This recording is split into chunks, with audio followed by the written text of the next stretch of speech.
What's up, muchachos? Nick here. This is Break Chance Memento, which is not going to demo itself. It appears to be a visual novel, from all I can tell, and we're doing the thing. It was weird. It took them a couple days to get the demo on the page, even though it listed the demo in the demo section on Steam. I don't know. Steam's been goofy with a lot of that lately, though. Like, several demos have been popping on the list, but either linked to nothing, or there's no demo on the page to link it to. I blame Steam, because it's Steam. I mean, come on. Anyway, let's play Break Chance Memento and get on with our lives. Shuki. Wait. Did I hit the load thing? I don't want to hit the load thing. No. Save settings, extras, main menu. Let's just go back to the main menu. Let's try this again. Whoopsie. I clicked something I shouldn't have clicked. It's kind of weird putting the menu on the right like that. But anyway. Shuki. The cold is the first thing Shuki notices. He opens his eyes, but is surrounded by an oppressive darkness. A pair of hands, white like death, reaches down for him. From the ripples on the surface, he can make out that he's submerged underwater. He reaches for the pair of hands, but the water around him feels like molasses. He can't move. There is no oxygen. There's nothing but cold solitude and a few bubbles created by his futile movements. Where are you? It's so lonely. A voice whispers to him. Shuki can't decide whether it sounds desperate or accusatory, but it's intense. I can't anymore. The voice crackles like static and fades until Shuki can't make out the words anymore. Shuki begins to feel the darkness press in. He's helpless, sinking. The lack of oxygen gets to him now. A painful cry catches in his throat, but he doesn't make a sound. Seeing no way out, Shuki closes his eyes and lets the cold water take him. You dead. Game over. Oh, it's a dream. Shuki opens his eyes, a neon pink light gradually coming into view. His heart pounds as if he's been running from something with all of his might, and it takes him a moment to regain his bearings. What was that? A nightmare? I think, but I can't remember what it was about. He rubs his eyes, tired. What time is it? It's business time, judging by who else is in his bed. Shuki leans over to... why am I doing it in his voice? Shuki leans over to look at the clock on the nightstand. 4 a.m. is displayed in glowing pink letters. Shuki sighs dramatically and rolls onto his stomach, burying his face in the cheap Love Hotel pillows. Great, I've only been asleep for 3 hours. No wonder my body still feels so heavy. Shuki nestles a little closer to his boyfriend, letting the soft warm bed lull him back to sleep. But the hotel phone's shrill ring pierces his ears just as he starts to fall asleep again. Shuki groans. Can't catch a break. I love that they actually reflected the bed in the mirror. It's a nice touch. Now I feel a headache coming on. Talk about crappy timing. Seeing that his companion hasn't reached for the phone at all, Shuki reluctantly rolls back over again and picks it up. Well, yeah, if you're the closer one to it, he's not going to reach across the bed. Hello? Your allotted time has run out. Please vacate your room shortly or press 2 to extend your time. Shuki glowers at the young man snoring blissfully next to him. Seriously, Ro? You couldn't even be bothered to reserve an all-night slot?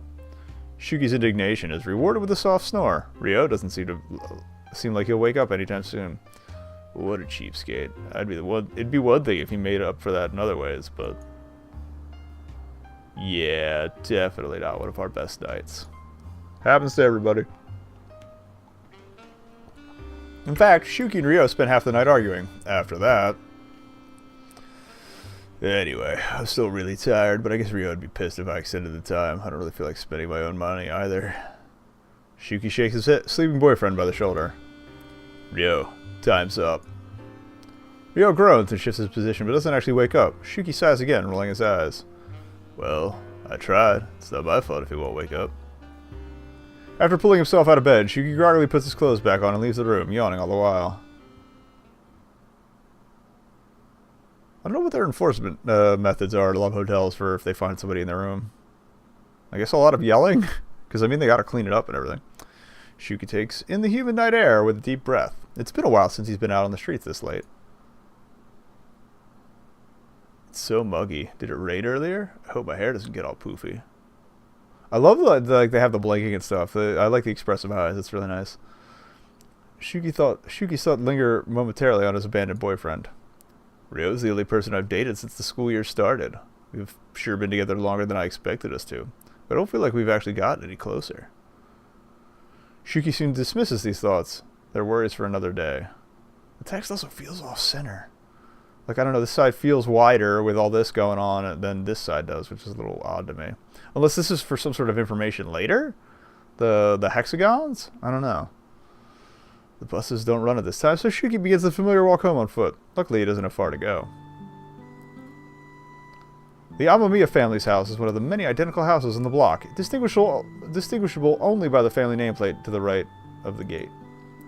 As Shuki approaches the house, he sees that a few of the lights are still on, so at least one of his family members must still be awake. I bet Masani is up and studying as usual. What a boring guy. After walking up the steps and through the gate, Shuki nearly trips over his older brother. Natsume, sprawled out on the doorstep, blocks the door with his long legs. What's Aniue doing here? There's a lot of honorifics here that aren't really explained to those who don't know Japanese, which is a bit annoying. Fast asleep. Typical. In fact, it would have been more surprised if he'd been awake. If he didn't sleep through all of his classes, maybe he'd do better. Well, not like I've got room to criticize others. I do like how they're slipping some exposition into his encounters, though. It's good. There's a rumor going around school that on his last science test, Natsume just drew giraffes all over the paper and then passed out. I can identify with that. Certainly a far cry from the reliable older brother Shuki vaguely remembers from childhood. Anyway, I wonder how long he's been lying out here. Suddenly dawns on Shuki that even for Natsume, sleeping outside is strange. Was he waiting for me here all night? Crap, his clothes are all wet from the rain. Thought I told him I'd be out, but maybe I forgot after all.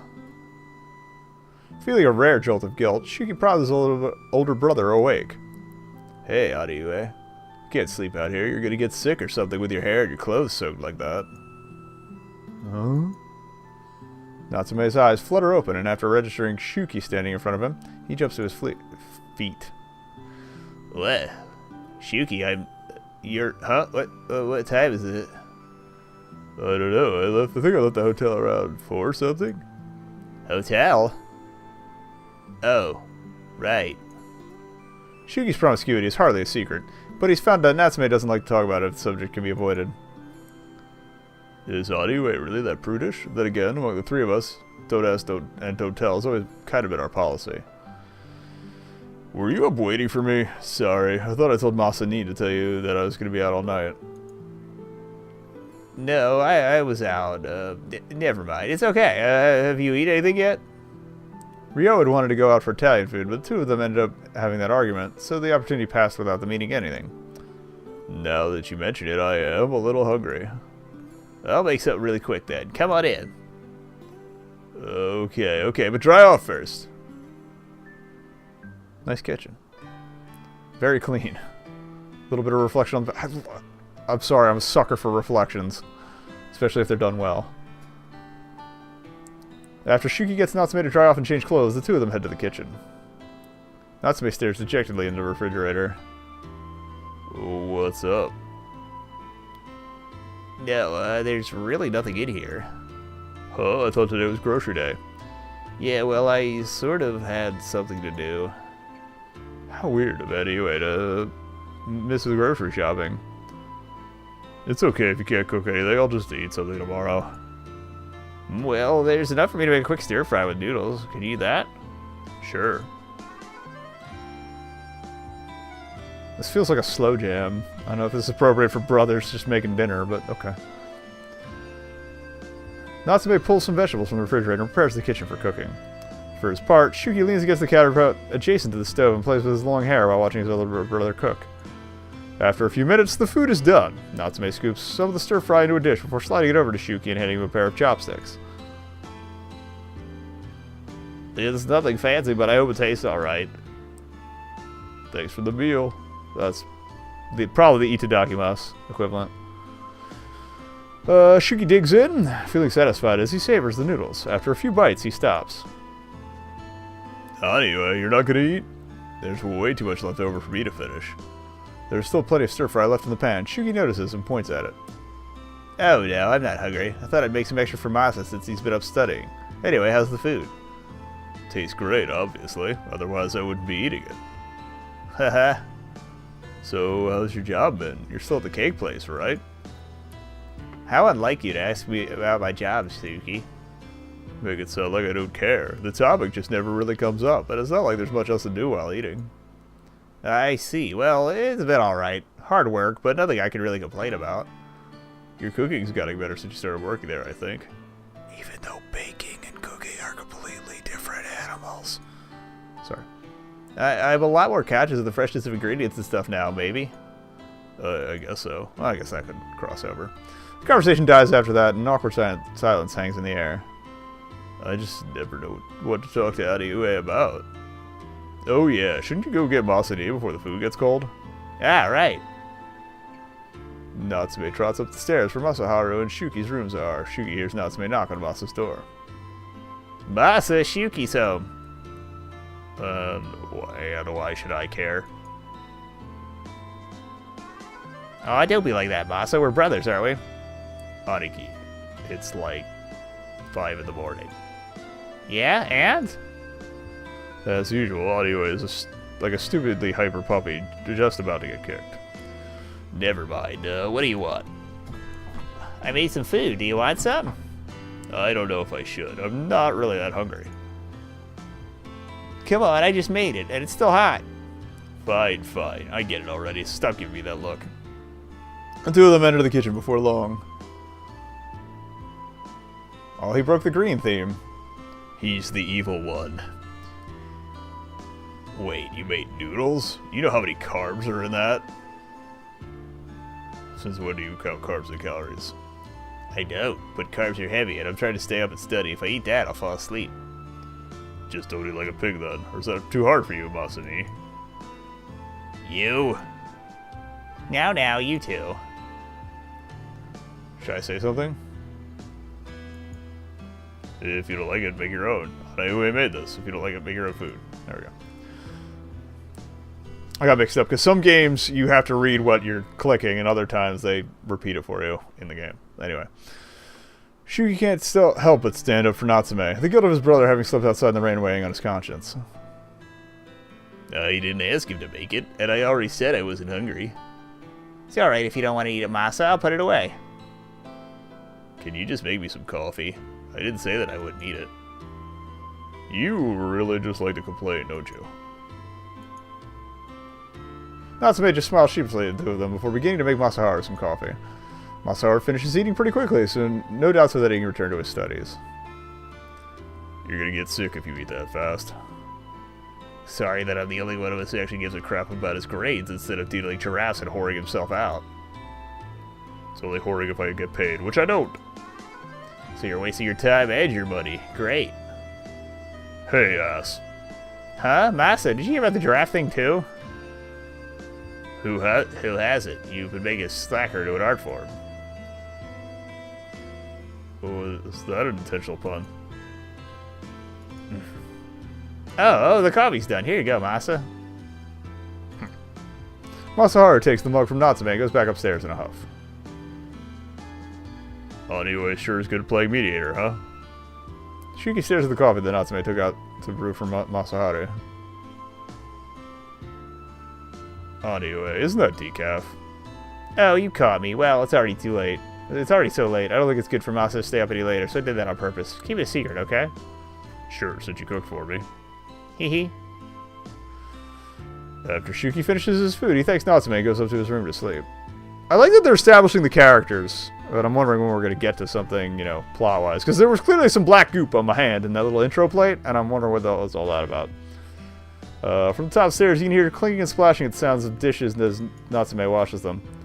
As usual, Anayue's cooking was delicious. I'm glad me and Ryo didn't eat it at a Italian place. Shuki yawns, walks into his room, and gets ready for bed. His bedroom, opposite Masaharu's, is one of the largest in the house because it had originally meant to be shared. However, Shuki is very much alone when he turns the lights off and crawls into bed for a few hours of sleep. Whoa! Almost too hot for YouTube. And I'm guessing you have a time limit based on the calendar here. Morning comes all too swiftly for the Amamiya household. Shuki's alarm goes off at 7 a.m. and Shuki considers it a miracle that he doesn't sleep through it. After turning off the alarm, he yawns and pulls himself out of bed. He stubs his toe on the nightstand on his way out of the room and curses as he makes his way to the bathroom. Shuki bathes quickly, being particularly careful to wash all of last night off, especially Ryo's gaudy cologne. Seriously, who was he trying to impress with that 100 yen crap anyway? After his bath is done and his uniform put on, Shuki begins the painstaking process of drying and styling his long hair. Mere minutes into this process, there's the sound of someone jiggling the doorknob and trying to enter. The door fails to open, the person on the other side follows up with loud, irritated sounding knocks. Are you still in there? Come on, I have to get ready for school too, remember? That's your fault for not waking up earlier, not mine.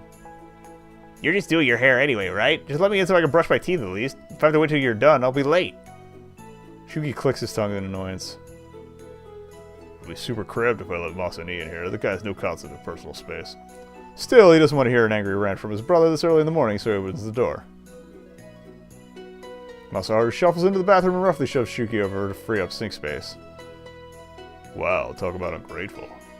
Paying no attention to Shuki's obvious annoyance, Masaharu pulls a razor out of a drawer and carefully shaves his face. Shuki tries his hardest not to laugh, but the temptation to tease is too much to resist. What are you even doing with that razor? Exfoliating? Not like you're growing a beard anytime soon. Shut up.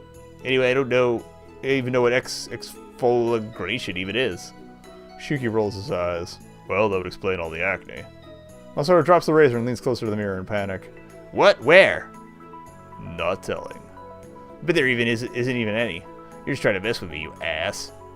Why do you even care? You got a hot date or something? What's it to you? Nothing. I just thought it was weird for you to care about what your face looks like. Oops.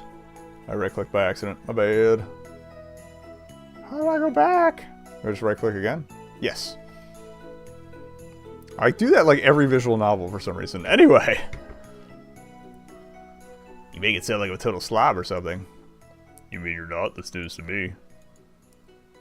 Shuki finishes drying and brushing his hair just as he makes jabs at Masaharu. Now for straightening. I wish my natural hair wasn't so damn wavy. Maybe I should get a straight perm one of these days, but that might totally burn my hair. Some minutes later, Shuki's hair is straight and, in his opinion, flawless. He looks everything over, painstakingly examining his reflection in the mirror. I look great, as usual. Alright, I'm out. Have fun shaving your non-existent facial hair, Masani. He has to dodge a soap bar being thrown at him as he leaves the bathroom. Shuki goes to check on Natsume, but even before he reaches the doorway, he can already guess what he's going to find. One time, as a birthday present, Shuki and Masaharu both chipped in to get Natsume an alarm clock that increased the volume the more time passed. Back then, they thought themselves pretty clever for thinking this up. The clock worked for a grand total of 2 days before Natsume's ears got used to ignoring the sound. Now, despite the fact that the alarm's volume is approaching the threshold for pain, Natsume blissfully and obliviously sleeps on. So, typical. So it's business as usual, I guess. Masaharu finishes getting ready before long and starts Operation Wake Natsume by getting a large bag of ice from the freezer. Shuki, the aspiring sadist of the family, goes for the chili pepper powder. After the ice is unceremoniously shoved down Natsume's pants and the powder stuffed in his nose, Natsume finally wakes up. Simultaneously shivering and sneezing, he races off to the bathroom, the door slamming behind him. Shuki, make sure he doesn't fall asleep in the bath again. No way, I did it yesterday. It's your turn. Masaharu stomps off without a word. Actually, I haven't done it since last week. Sucker.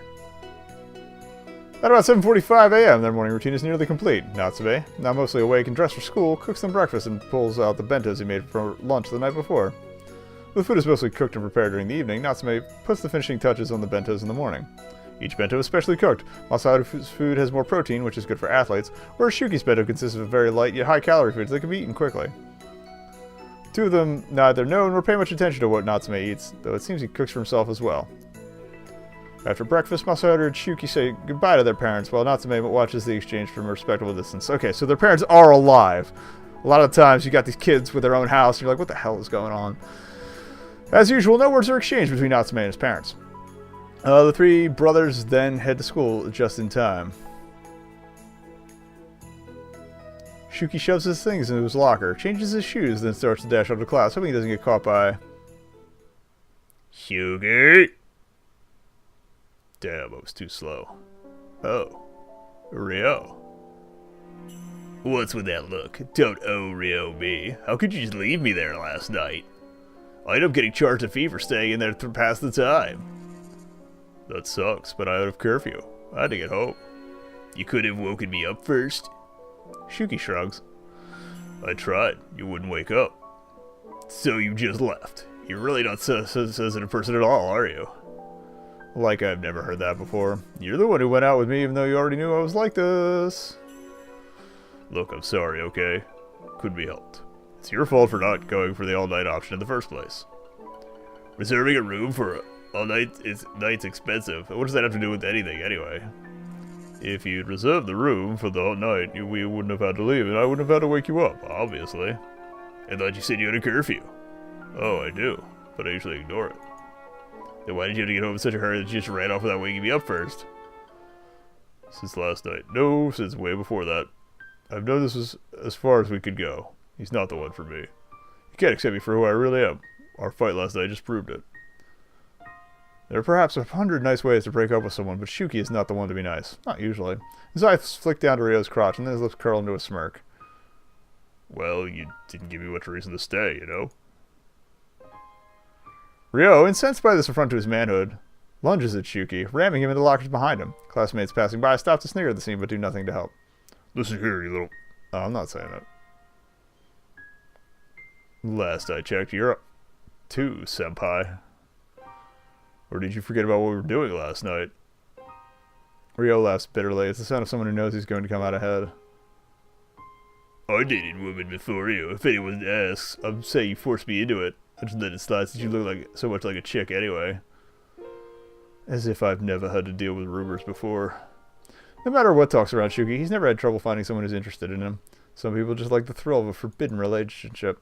In fact, that was just how he and Ryo got together in the first place. Forced you, huh? Well, I guess that's the only way you'd ever have gotten laid. You should be thanking me. Shuki hears a sharp cracking sound before registering that he's been punched in the jaw, the pain being the last part that he feels. Ow. The echo of his skull slamming the lockers reverberates through the emptying hallways. Little white dots fill his vision, bring him just short of a concussion. Damn, that'll probably leave a bruise. Still, Shuki is used to this. Life as the school's infamous serial dater has just as many downs as ups.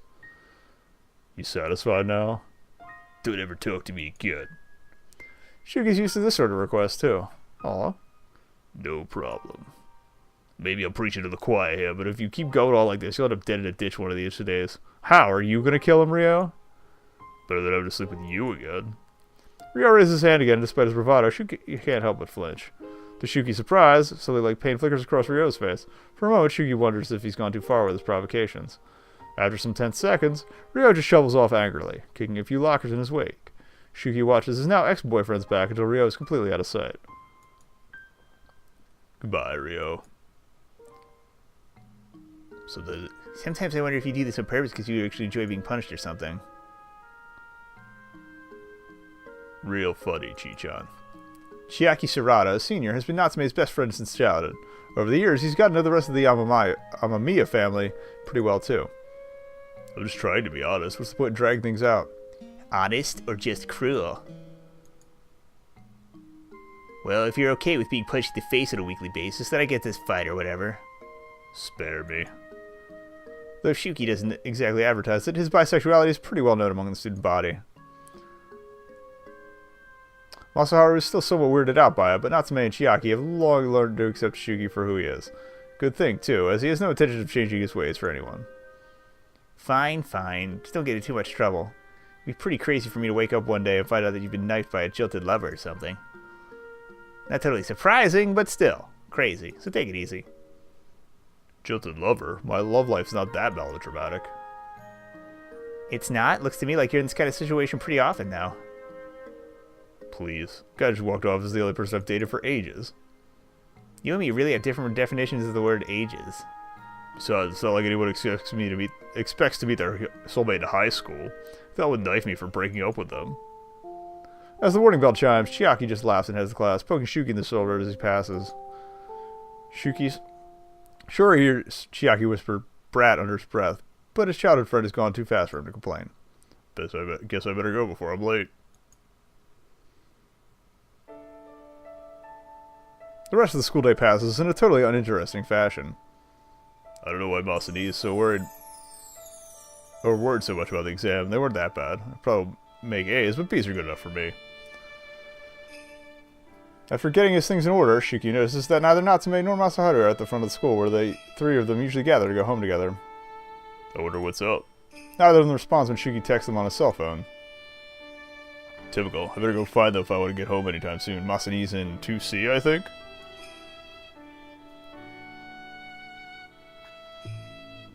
Everyone's vanished. Shuki makes his way up the stairs to the second year's floor. A lot of students have dispersed, but Masaharu and a handful of others have stayed behind, presumably to discuss the exam. Shuki spots Masaharu in the corner of the room talking to another boy he recognizes as Yukinari Hosokawa. I don't know how you make taking exams look so effortless. Effortless? Hardly. I didn't study that much, but so pretty well. Shuki vaguely remembers Yukinari coming to their house to work on a project with Masaharu once. He's never actually talked to Yukinari before. Masaharu lays his head on the desk and lets out a muffled groan. Even though you say that, you end up getting a higher score than me anyway, right? Yukinari laughs lightly. Come on, you don't have to turn everything to a competition, Mr. Basketball Star. Masaharu only sighs in response. He looks exhausted. Yukinari glances away from Masaharu for a moment and catches Shuki's eye. He smiles knowingly and nudges Masaharu's shoulder. Look, your brother's here. Shouldn't you go? When Masaharu looks up and sees Shuki, he sighs again, only more dramatically. Yeah, I'm not exactly thrilled to see that mug of yours either, Masani. Now hurry up. Alright. I'll see you later, Hosokawa. Yukinari waves goodbye, or nods goodbye before he starts getting his own stuff together. Where's Aniki? Dunno, he wasn't at the entrance. His class was farther than yours, so I thought I'd get you first. What the hell took you so long? We just had our first exam of the week, Shuki. I was discussing it with some of my classmates, comparing answers, you know. Like, that'll do you any good. The tests have already been turned in, right? Yeah, but... Look, never mind. Oh, wait, I'm sorry. Never mind. A slacker like you wouldn't understand. Got that right. Anyway, there's no way Aniue would be doing that, so that doesn't explain what's keeping him. Forget discussing the test. I can't even imagine Aniki talking to anyone in his class other than Chi-chan. They walk to school entrance to make sure they haven't missed their brother while on the second floor, but Natsume is nowhere to be seen. Being impatient types, Masaharu and Shuki climb the stairs to the third floor and walk over to class 3A to find Natsume.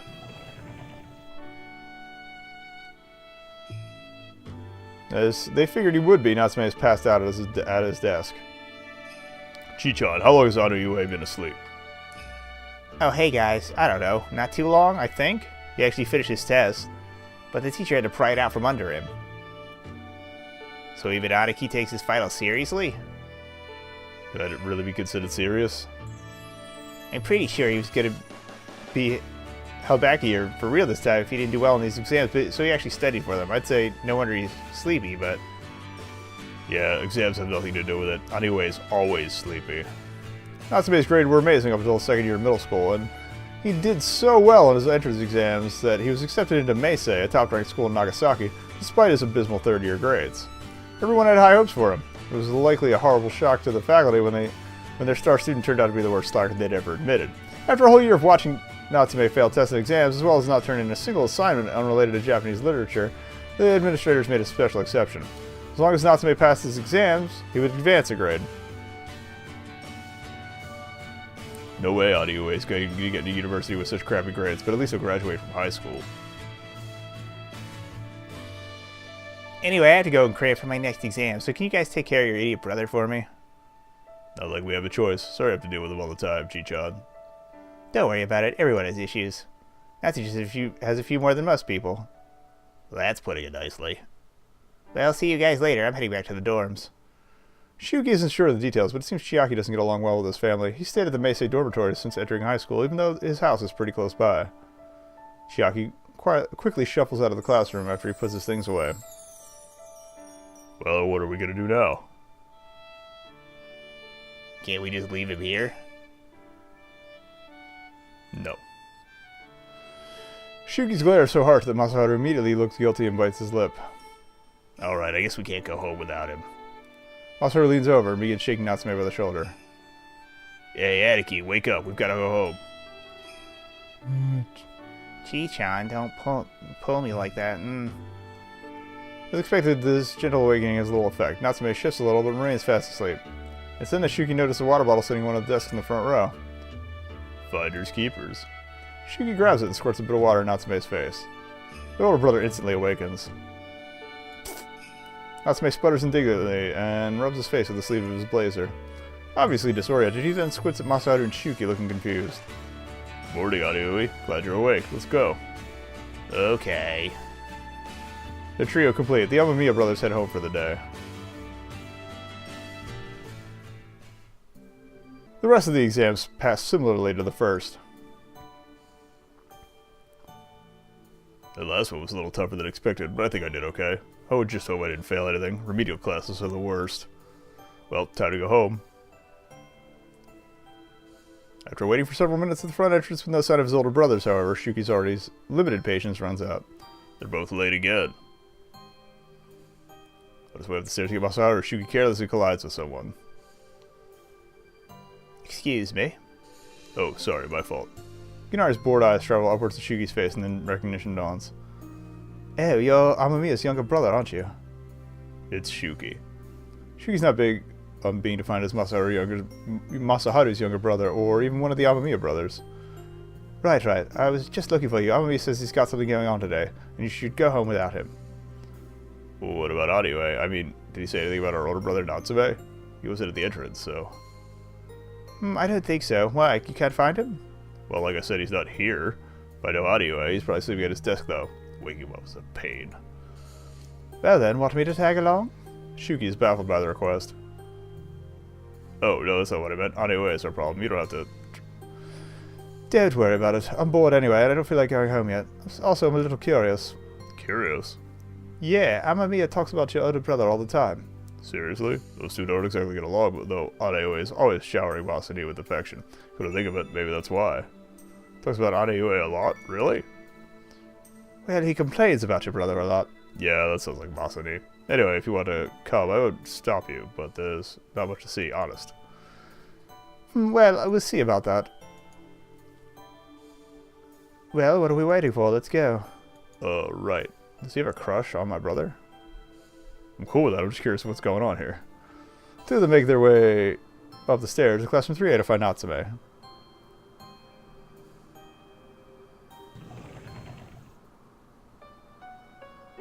Seriously, I don't know what's up with you these days. Come on, talk to me. You can talk to me, right?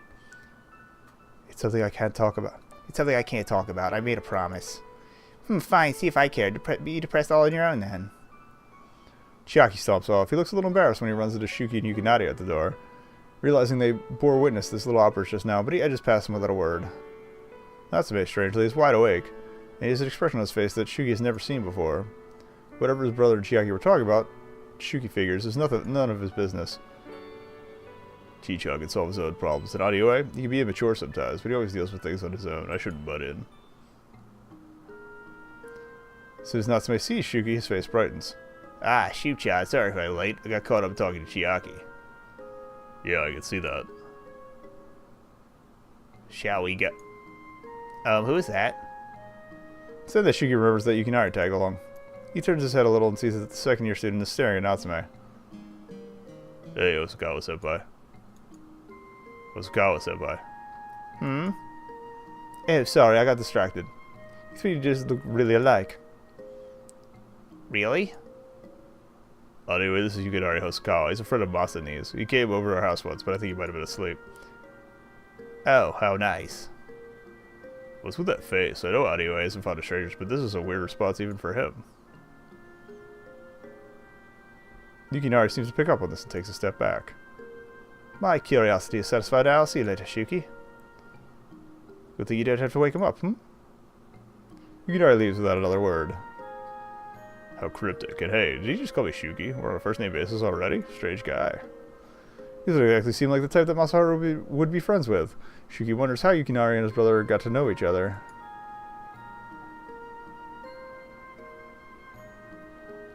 Well, Hosokawa-senpai is pretty cute. I guess Masani wouldn't care about that, though. Did I scare him off? Sorry about that. Oh, I'm sorry. Wrong voice. Did I scare him off? Sorry about that. No, he just said that Masa talks about you all the time, so he was curious. To spare his brother's feelings, Shuki decides to sugarcoat his words a little.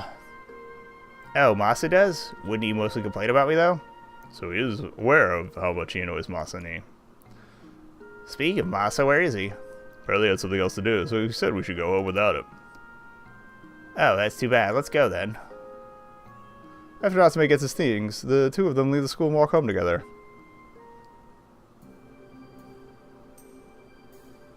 Is it just me? Is there something dark on the horizon? Looks like a storm cloud, maybe. It seems too hazy to be a cloud. I wonder what it is. Whatever it is, it's too far away to affect us, right? I hope you're right. He's not right. Shuki has a weird feeling that he'll probably have to eat his words later. As do I. After walking for a while, the two of them finally reach the house, and Natsume immediately falls asleep once they get in the door. She gets to half-drag, half-kick his sizable older brother to his room. It's lucky Adiue's room is on the first floor. I don't think I could lift him up even if I wanted to. As he does this, he hears Natsume mumble in his sleep. I don't want things to change. Though he's confused as to what his older brother is talking about, Shuki chalks it up to dreams and nonsensical half-asleep rambles. Nothing worth worrying about, I hope. Suddenly hungry, Shuki raids the fridge and snacks on leftovers while he waits for his older brother to wake up and cook dinner. Natsume is usually awake in the evening for a little while before their parents come home. There was a time when their family wasn't like this. Everyone got along and nobody avoided anybody else. Those days seem so far away to Shuki now. It's all they can do now to keep this whole situation calm, but peace isn't the same as getting along. I just wish Adeo didn't have to suffer like this. It's not right. Can't things ever go back to how they were before? If only Fuyune were still here. Sister, huh? Shuki lets out a sigh. Of course, there's no use thinking like that. Man, it's not like me to be all mopey. Exam's supposed to have me down or something. As expected, Natsume wakes up a few hours later and settles into the kitchen to cook dinner. What are you making tonight, Adeo? Curry. Heh, classic, huh? There's not much left in the fridge. I've been cooking with leftovers all week. I've been so busy with exams that I haven't gone to grocery shopping in a while. It's a good thing Masa likes curry. Oh yeah, Masa's birthday today, isn't it? Natsume nods. I forgot to buy him a present. Maybe I could just help with the curry. I found some curry sauce mix in the pantry, so I'm just using that. I regret that I can't cook something fancier. I don't get paid for another week. Huh? You don't usually run out of money like this. Did something happen? Well, this and that. Lately, it seems like Anaki's been the one to buy all our groceries and stuff. She can't remember the last time either of his parents cooked anything or even set foot in the supermarket. Yeah, that is kind of weird. It's not fair that you have to use your own money to cook for everyone. You should ask Mom for grocery money at least. Even if you can't talk to her, maybe you can leave a note. Natsume smiles in response, but it looks pained and obviously forced. Shuki momentarily feels guilty for even making the suggestion when he knows well the reason why Natsume can't talk to their mother. I don't want to bother our parents over things like that, but I appreciate your concern. What he means is, I don't deserve money even for groceries. Anyway, he still blames himself for what happened 4 years ago, even though it wasn't his fault. 4 years ago, Shuki's twin sister Fuyuka died in an accident. Natsume, who had been with her, was traumatized by the event and has little remaining memory of what actually happened, but the facts were clear to his parents and witnesses. Fuyude died and Adiue was there. As the responsible older brother, he was supposed to prevent it somehow. He should have done something. He didn't, so he practically killed her. That's what they all think. It's been 4 years since then, and the family hardly speaks of it now, but it's still on everyone's mind. Natsume especially. Shuki, having realized this long ago, always tries his best not to blame his brother for what happened. It's like touching an exposed nerve, even now. When you lose your twin, it's like losing half of yourself. But someone who dotes on his siblings as much as Aniue does, it couldn't have been his fault. If he could have, he would have gladly taken Fuyune's place, and that's a little scary. His particular train of thought doesn't make Shuyuki feel any better. I'm sorry, is the curry too heavy for you? I can try to make something else. We have enough ingredients for some kind of vegetable soup. It's okay, I'll eat the curry. If you say so. Speak up if you want anything, alright? You don't have to tell me to speak up anyway. Heh, I guess that's true. Just then, the front door of the house bursts open as Masaharu runs in. Did you hear about what happened? Masa-chan, come back. Don't call me Masa-chan. Never mind that. What happened? The building that Mom and Dad work at. There was a fire there today. Oh, there we go. The house is theirs now. I didn't mean to call it, but I called it. So? They'll have to relocate to a different laboratory. It was a pretty serious fire, so there's no way they get back to work immediately. The and Mia parents are both chemists, so it's a real problem if any of the laboratory is damaged, let alone the entire building from being burned. Meaning we might have to move and transfer schools? Is that it? So that's what that dark haze that was on the horizon was smoke from the fire still. Move? Really? That's so annoying. I just got settled in at Mesa. Aniki, you're graduating this spring. It'd be inconvenient for you to transfer if you've already completed it.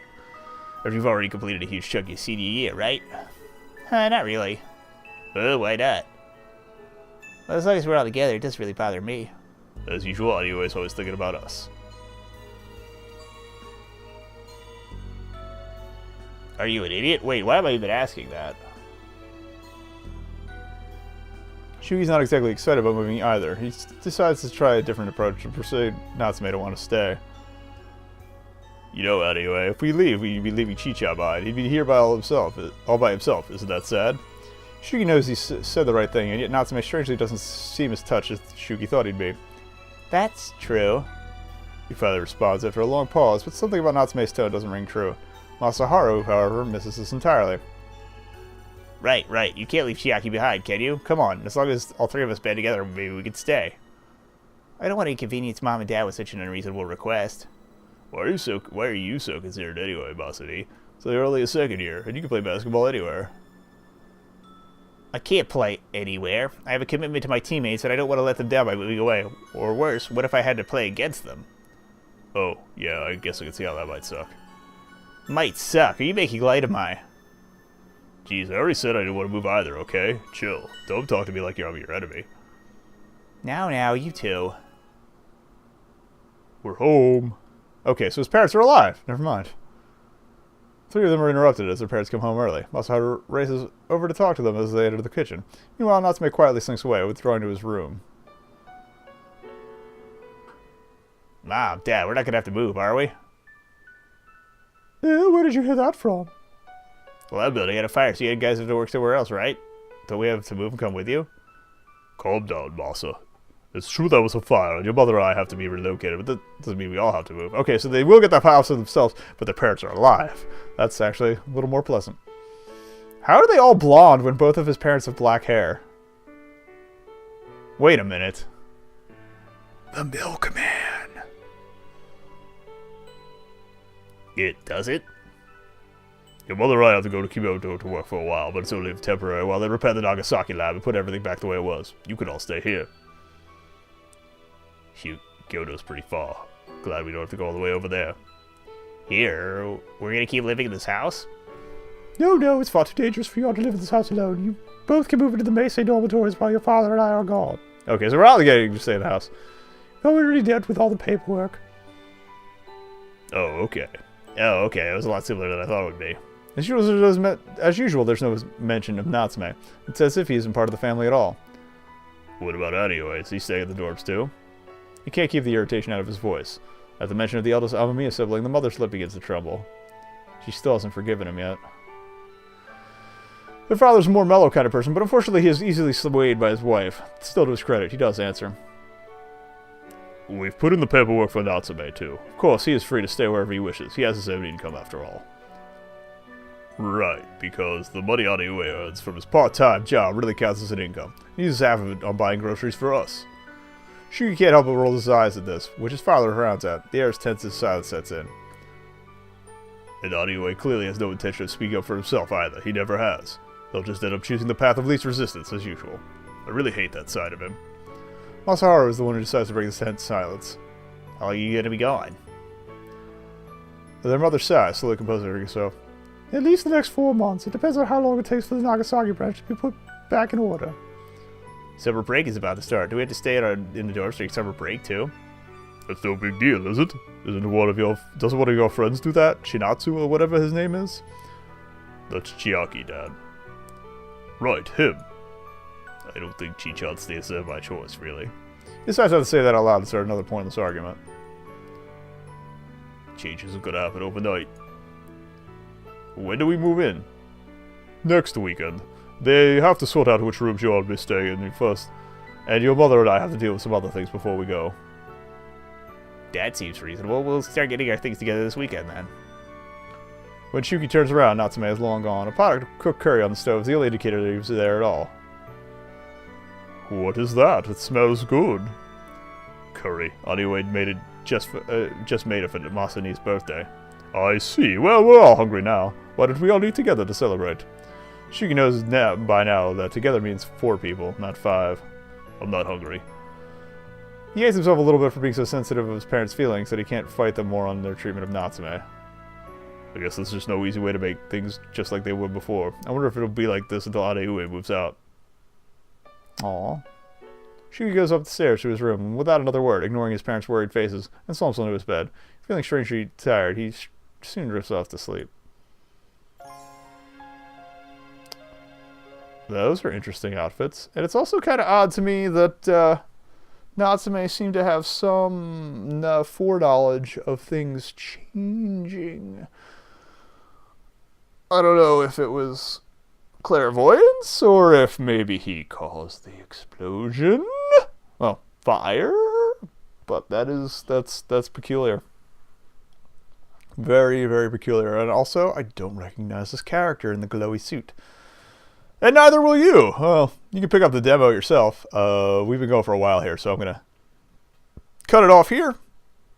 We got a chapter and the prologue out of it, so I like where this is going, though. I might actually pick this one up. I say that a lot, but I'll throw it on the wish list because I'm kind of curious. I like that all the 3 brothers, they're unique, but they didn't go too stereotypical or archetypical with any of them. I mean, you've got the layabout, the athlete, and the millionaire playboy, but other than that, they still have personality as well. It's really well written. I like it. But that is Break Chance Memento. Info is as usual in the About section, and you can go check the link and check it out for yourself. Hey, Nagelman here.